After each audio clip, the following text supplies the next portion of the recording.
Good evening. An intense meeting over crime and safety in the streets has left some businesses disappointed along Hamilton's James Street North.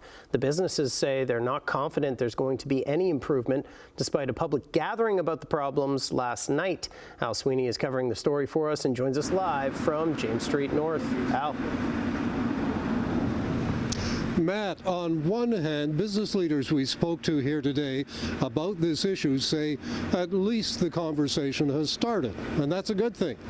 On the other hand, they're not convinced they're going to see any solution anytime soon.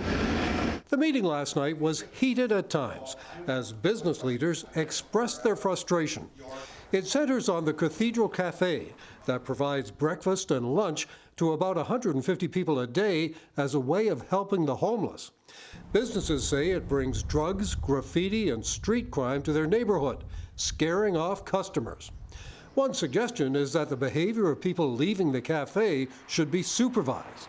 They're at liberty to consume drugs or engage in lewd behavior, so on and so forth, once they're off the premises, and they have limited leeway to actually deal with that. Or the church should have to meet the same standard as the businesses.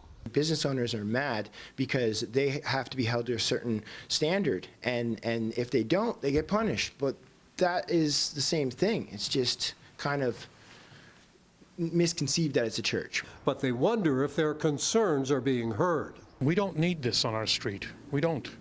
And, quite honestly, we went there, we spoke, but my feeling is that the alderman is not really paying attention to us. The city councillor for the area, Cameron Kretsch, organized the meeting.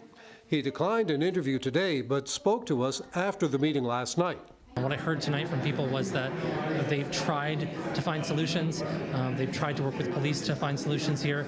They're not always finding that they're hearing back right away. They're not always seeing that they get the services they're asking for. He says police should be part of the solution. But the police say they've increased patrols in the area for several months in response to complaints, releasing a heat map. The dark red spots show police spending an increased amount of time in that area. Police say they'll work with the businesses, but they weren't even told the meeting was taking place last night.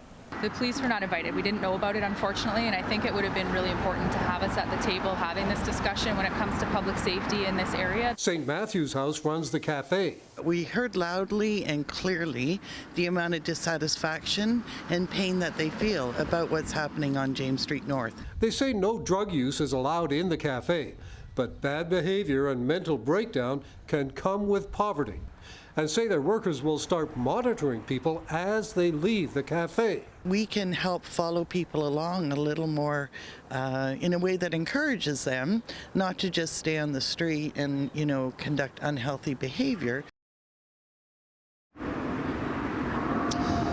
But St. Matthew's House says the cafe is here to stay, despite calls for it to be moved to some other neighborhood.